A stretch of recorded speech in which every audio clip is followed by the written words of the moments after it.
Bismillahirrahmanirrahim. Assalamu alaikum. In this lesson, we'll be analyzing the second part of the novel Atonement. So, Robbie is now referred to as Turner, and he has become a soldier in British Armed Forces, and he walks through France with his two comrades. He looks for a map that he has taken from the fingers of a captain lying dead in a ditch way back, and to his surprise, finds it clutched in one of his own hands. Their path is littered with debris and they walk past a severed human leg suspended in a tree.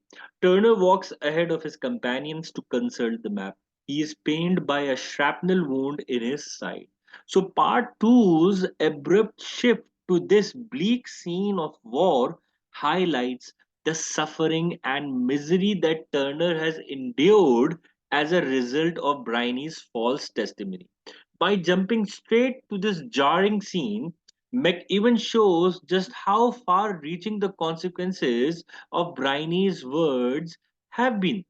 That the novel now refers to Robbie as a Turner illustrates that he is now a fundamentally different man and that he is now molded by how society sees him, the class and legal status of his last name, as opposed to who he is as an individual signified by his first name. The themes happen to be perspective, lost innocence, the unchangeable past, and stories and literature.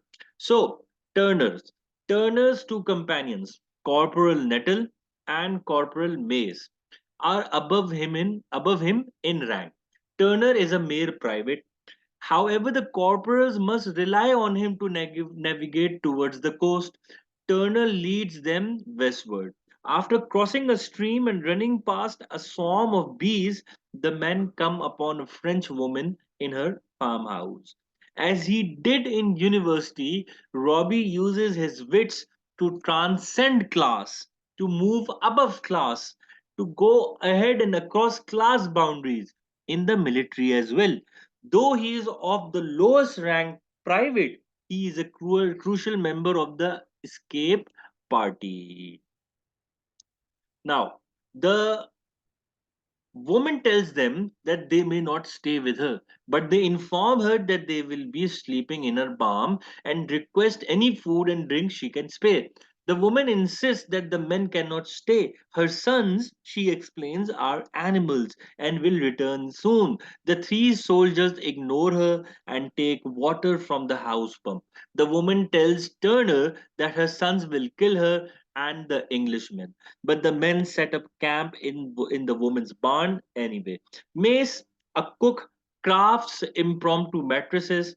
Turner warns his friends of the woman's threats and tells them to keep their weapons handy. So the soldiers are focused entirely on their own basic survival needs, and this causes them to ignore the woman's warnings. Turner's military service has evidently forced him to devote all of his energies to merely staying alive. The themes happen to be the lost innocence and the unchangeable past. Now, a girl from the farm brings a basket of food and runs away. The men eat ravenously. After a while, two men appear at the door. They appear to be armed and they announce that they have something for the soldiers. After a tense exchange between the two parties, the Frenchmen reveal that they have brought a bread, wine, and other foodstuffs. All of the men eat together and make toasts wishing for the defeat of Germany. The men relay traumatic news of a skirmish nearby but have no idea which side has prevailed. Turnell then tells the men the story of being separated from his unit and explains that he and the corporals are walking towards Dunkirk. The companionship the soldiers experience seems like a rarity in their situation. This exchange is designed to contextualize Turner's track across France and explain why he has found himself part of an unlikely trio with Mace and Nettle. The themes happen to be class, lost innocence, the unchangeable past. So the Frenchmen explain how their aging mother, the woman in the farmhouse, hates soldiers indiscriminately. She lost one of her sons in the World War One. The Frenchman lamented the way that history is repeating itself just 25 years after World War One. Turner, ashamed to be retreating from France, vows that the British will return to expel the Germans. With this promise, the two groups part ways for the night. So the war has trapped these men within a story that is far larger than them. Turner once again finds himself unable to control his circumstances, and his promise to return shows that his spirit has not been entirely broken by what he has endured. So Turner lies awake while the corporals snore. He manages some broken sleep, but his thoughts keep wandering to the 3.5 years he spent in prison. He thinks of Cecilia's promise that she will wait for him and realizes that he has some hope. His means of survival is the letter she has sent him. If he is overtaken by the Germans, his best hope is a prison camp. And he knows that without an end in sight or letters from Sicilia, he has no hope of surviving. Trying to get back to sleep, he thinks about his most recent meeting with Cecilia in a cafe in 1939. He had been out of prison for 6 days and had one day left until he had to report for the duty as a soldier. Now, through his focus on survival, may seem somewhat selfish, Turner's devotion to Cecilia shows that she is more important to him than life itself. Without a chance to see Cecilia, Turner understands that he will not be able to continue living. In contrast to Briony's fantastical ideas of reality, which had such negative consequences in earlier chapters, Turner uses an idealized vision of Cecilia for the noble purpose of motivating his own survival. In prison, Turner was not allowed any female visitors other than his mother, for fear that a woman's presence would aggravate him. Cecilia wrote him weekly letters. Sometimes these letters and his responses were confiscated because they seemed to be too affectionate. The lovers developed a literary code to discreetly convey their sexual feelings. The lovers' literally shorthand illustrates the liberating power of literature. While the fantasies that literature brings to life can be harmful, like Briony's, they need not always be harmful, like the ones going on between Robbie and Cecilia. At their first meeting in years, Cecilia entered the cafe in her nurse's outfit. The moment of their reuniting is awkward. It cannot match up to the intimacy they have crafted in their years of written correspondence. They talk about mundane issues, and it is soon time for Cecilia to return to work. Turner wonders if Cecilia pities him for the way prison has diminished his appearance. After some small talk, Cecilia must leave for work. Turner's Turner gives her his new address. Before she boards her bus, the two share a kiss and Cecilia begins to cry. Afterwards, she gets on her bus and Robbie immediately regrets not accompanying her all the way to work. He runs alongside the bus but is unable to catch up. Once again, reality fails to live up to a literary fantasy that has been crafted in anticipation. The gulf between the two lovers illustrates the permanent damage Briony's false testimony has inflicted upon them both. Further, the outside world continues to affect and constrain their relationship. Cecilia can no longer lounge about, having cut herself off from her family in devotion to Robbie and his innocence. She now must work. The themes happen to be guilt, class, lost innocence, the unchangeable past, stories, and literature over here. Okay, so the two exchange letters during Robbie's training and share details of their lives. Cecilia as a nurse in the maternity ward, and Robbie is as a trainee private. The threat of war frightens them both, and Robbie is certain that it will happen. Another troubling issue is Cecilia's separation from her family. Since Robbie's sentencing in 1935, she has not spoken to Emily, Jack, Leon, or Briony. She corresponds with Robbie through Grace, who has moved off the Tellis's grounds. Cecilia writes him letters about the way her family abandoned him, uh, and how the police failed to investigate Denny Hardman duly. She writes that she had to choose Robbie over her own family because he is her only reason for life. So Briony's story has profoundly disrupted the lives of every single character in the book. Robbie has joined the army as a way to reduce his prison sentence. Note again that the Cecilia's blind condemnation of Danny Hartman suggests that she too has devised a fanciful narrative to explain the tragic events in a way that aligns with her perspective and bias. Having been cut off from everything else because of the events of that night, Cecilia and Turner live only for each other, for some ideal vision of what their love is. Themes again happen to be all six of them. Although Robbie was scheduled to spend time with Cecilia after his training was completed, the outbreak of war forces his leave to be cancelled. He is assigned a 4-day break on very short notice, and Cecilia is unable to rearrange her nursing schedule to see him. Robbie tries to take trains to see her, but is forced to turn back in case he ends up reporting late for duty. Yet again, the lovers' chance to be together is foiled by factors outside their control. Turner's futile, time wasting attempts to seek Cecilia out illustrate how powerless he is in his current position. The themes happen to be perspective, class, lost innocence, the unchangeable past.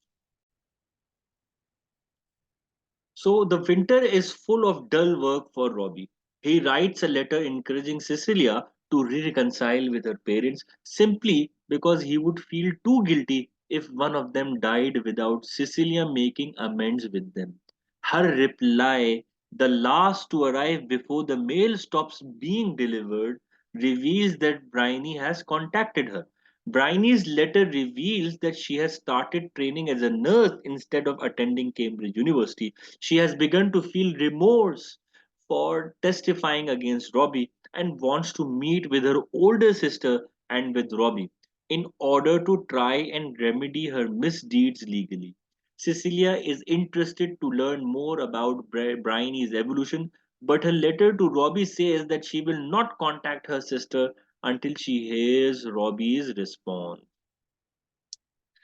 As Bryony has grown up, has become more mature and knowledgeable about the world, she can now understand more pieces of the puzzle that she put together so incorrectly as a child and can see past her original narrative. Bryony's decision to become a nurse rather than go to university seems to be a kind of atonement for what she has done, a choice to serve others and soldiers like Robbie rather than herself. But whether a person can legally withdraw testimony given years earlier as another is another matter. Some stories may not be able to be taken back. Turner is woken up in the barn by his comrades. They divide the supplies among themselves and get on their way. The German bombers fly overhead, and the men must stay off the roads in order to avoid airstrikes. The men continue walking and arrive at a small village. There is a traffic jam of military and civilian vehicles as the villagers try to evacuate. Turner is indifferent to the suffering around him, and his thoughts had shrunk to the small, hard point of his own survival. He tries to ditch the corporals and walks quickly up the road. As he passes in front of a car, its driver honks him. Turner opens the car door and prepares to hit the driver in rage, but Mace catches up and stops him. Though Turner suffers horrors of war alongside many others, necessity has forced his perspective to turn inward. He can focus only on his own survival, not on empathizing with others. The need to survive has in some ways made Turner similar to Briony as a child, who only really believed in her own existence of importance. Themes happen to be perspective, guilt, lost innocence, the unchangeable past. The three men continue on the road, passing debris and abandoned equipment as they go. Mace and Nettle favor getting a ride on a truck, but Turner has witnessed a truckload of men getting obliterated by a bomb and insists on walking instead. The men pass the French cavalry methodically shooting their horses in defeat, and the bodies of a family lying in a ditch. Now, the massacre the men witness seems absolutely apocalyptic. These explicit symbols of defeat contrast with the freedom and power Turner felt when he was a young man in 1935 prior to Briony's testimony against him. The powers of class, law, and war have completely surrounded Turner. The themes happen to be perspective, lost innocence, and the unchangeable past. Now, later on, the men pass a major who tries to enlist Turner and his unit in a last ditch effort to fight an advance party of German soldiers. The men are skeptical of the mission, and Nettle tells the major that he has orders for general headquarters to advance directly to Dunkirk without delay. The major begins to reprimand the men, but Turner tunes out the officer's word. He can only focus on a German bomber flying towards them in the distance. He runs for cover under a truck and just misses being attacked by the fighter. After the attack, the men find the major again. To the major's disbelief, the fighter's machine gun shot him through the hand. The major orders the men to assemble, and Turner tells the officer that they would prefer not to. The officer numbly lets them continue along their way. Once again, obligations of rank and class seem secondary to Turner. The fighter attack illustrates how dangerous it would have been for Turner to obey his commanding officer rather than focus on his own survival. This cynical self preservation illustrates the way Turner has been permanently altered by his wartime experience. In the dumps of their evacuation, even the rank order of the army loses meaning. All the men are for themselves. The themes happen to be class, lost innocence, and unchangeable past. After Turner helps take care of the wounded, he finds the corporals digging a grave for an adolescent boy. The men continue trudging onward, and Turner again notices that the inflammation around his wound is growing, and it is causing him more pain. As Turner continues along the exposed road, he dreamily imagines being forgiven, as Cecilia's latest letter implies he might be. He walks through bombed out areas strewn with corpses and imagines that he might be able to enroll in medical school and settle into a life with Cecilia. Turner's only motivation to keep going in the life that seemed within reach before he was sent to prison. In this way, his fantasy narrative gives him the power to persist in a situation that would otherwise be unbearable. The themes happen to be all six of the novel.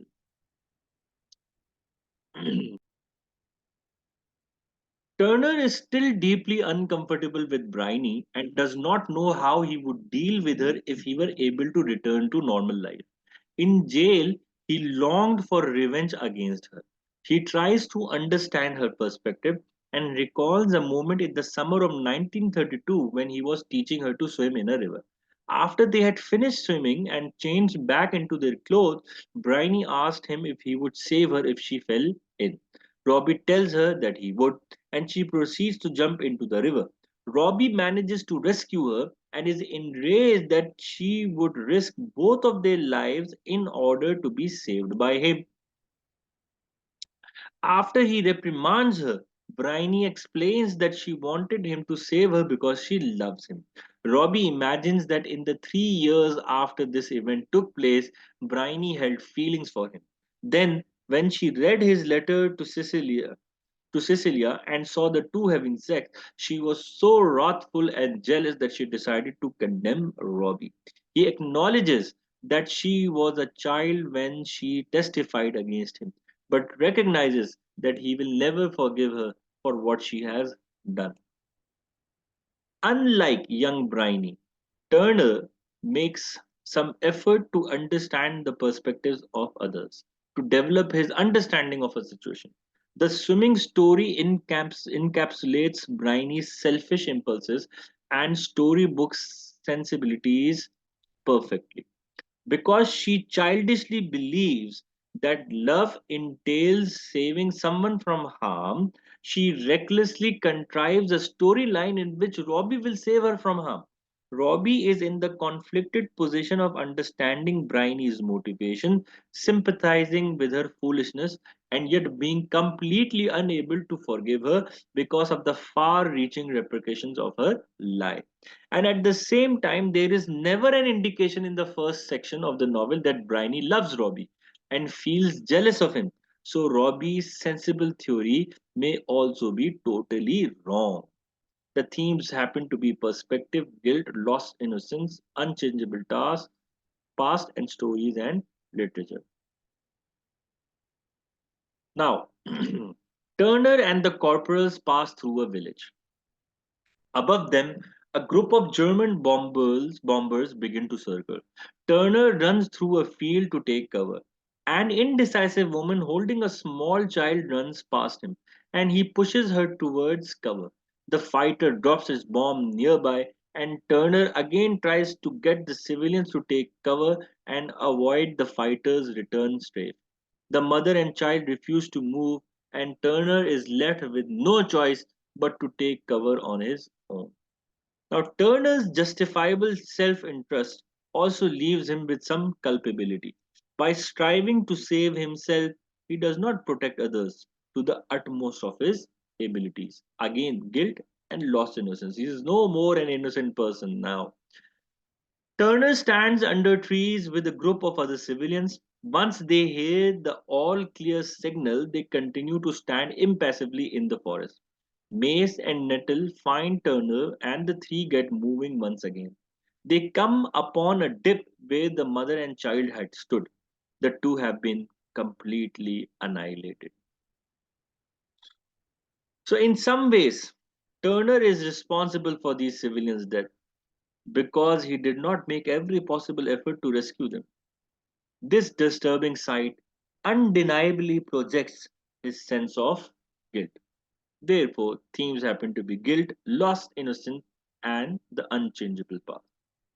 As the men continue towards their destination for evacuation, the beach at Bray Dunes, they pass more carnage. Turner wonders whether his absent father served in World War One. Finally, they reach Dunkirk. They see soldiers destroying uniforms and equipment. As they cross a bridge into town, the men notice that able bodied soldiers are being mustered for defense duties. The men decide that Turner should fake an injury to get them off the hook. Feeling dishonest, Turner fakes a limp, and Mace and Nettle support him. They continue past the checkpoint, and Turner limps until he is well out of sight.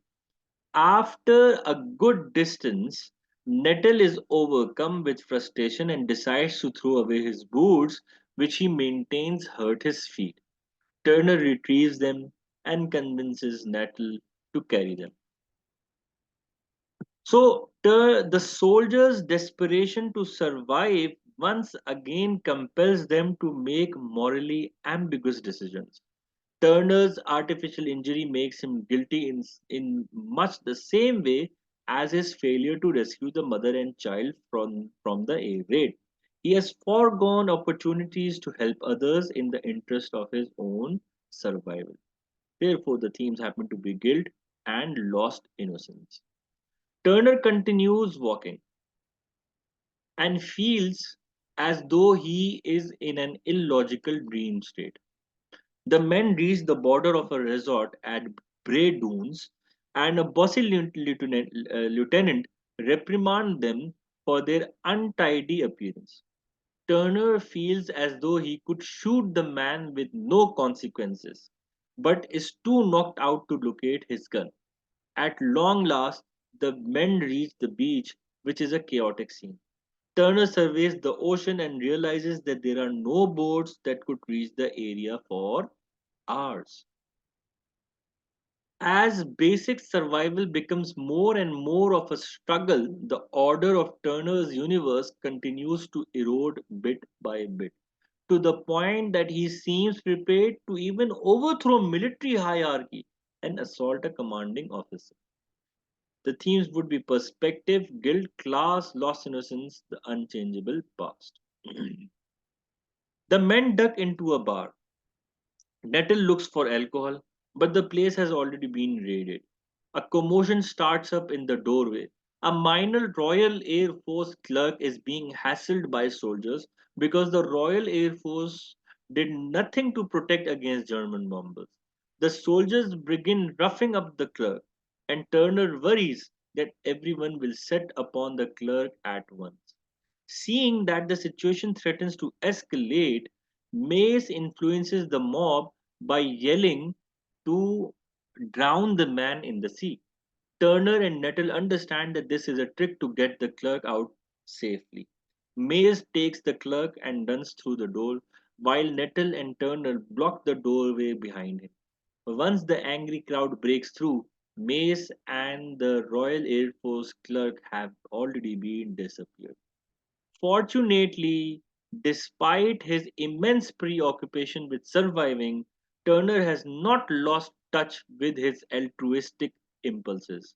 He and the corporals risk bodily harm to protect the Royal Air Force clerk, and this offers confirmation that Robbie's traumatic experiences of injustice have not completely eradicated his internal sense of justice. Again, the themes happen to be guilt. In town, Turner and Nettle find an old woman and demand water. She tells them that she will give it to them if they can find her pig. After a struggle, the two men manage to bring the pig back to its owner, and she provides them with water to drink and soap for washing up. After thanking the woman, the two men acknowledge that they must do everything they can to get on an England bound boat the next morning. They take cover in a basement full of other sleeping soldiers. Inside, the two eat hidden under their blankets to prevent others from noticing that they have food. While rescuing the pig may seem altruistic and hiding food from their comrades may seem selfish, the two men's actions have largely progressed past morality. They are doing both not out of goodwill or malice, but simply to survive. Themes again perspective, guilt, and lost innocence. As he drifts off to sleep, Turner fantasizes about being acknowledged as innocent by Briony's new testimony. He then understands that guilt is not clear cut. He himself has left others to die that very day. He then replays his memories of the night of his arrest and the traumatic images he has witnessed during the war. Corporal Netter pokes him and tells him that he has been shouting, "No!" and waking up the other soldiers. Nettle tells him to go back to sleep because the Navy is coming and will march the men to the boats at 7 in the morning. Turner, like Briony, is coming to learn that life does not conform to a clear logical order. Turner's misfortune has turned him into both a victim and a guilty party. just as Briony's lies have harmed herself as well as Turner. Turner falls asleep. Cecilia's remark, "I'll wait for you," echoes in his thoughts. He is determined to return to her. He remembers being escorted to the police car in handcuffs and hearing Cecilia tell him to come back. Turner promises Nettle that he won't say another word, but Nettle is no longer nearby. Turner has lost touch with the real world in favor of his fantasy of returning to Sicilia. Themes would be perspective, lost innocence, and stories and literature, which happen to be self explanatory. With this, we're going to end this lesson. Please feel free to ask if you got any questions. This is